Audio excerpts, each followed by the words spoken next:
வணக்கம் மக்களே. நம்ம இந்த வீடியோவில் என்ன பார்க்க போகிறோன்னா, சிறுநாப்பு கோயில் குடைவிழா, ஆடி மாத குடைவிழா, ஆடி மாத அம்மன் கோயில் குடைவிழா.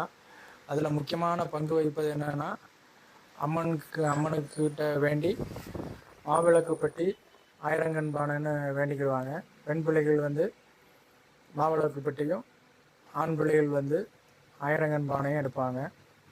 இது எங்கள் ஊரில் ஆடி மாதம் தை மாதத்தில் ஆரம்பிப்பாங்க. தை மாதம், ஆடி மாதம், மறுபடியும் தை மாதத்தில் முடிப்பாங்க. மொத்தம் 3 தடவை எடுப்பாங்க. பெண் பிள்ளைகள் வந்து மாவிளக்கு பெட்டியும், ஆண் பிள்ளைகள் வந்து ஆயிரங்கன் பானையும் எடுப்பாங்க. இது எங்கள் ஊரில் பல ஆண்டுகளாக அம்மனுக்காண்டி நேர்த்திக்கடன் வேண்டி நடக்கும். இது மற்ற ஊர்களில் இருக்கான்னு தெரியாது. அப்படி இருந்துச்சுன்னா நீங்கள் கமெண்டில் சொல்லுங்கள். இது போன்ற வில்லேஜில் உள்ள கோயில் குடை சம்மந்தமான வீடியோக்கள் நம்ம சேனலில் நீங்கள் மறக்காமல் பார்க்கலாம். தேங்க்ஸ் ஃபார் வாட்சிங்.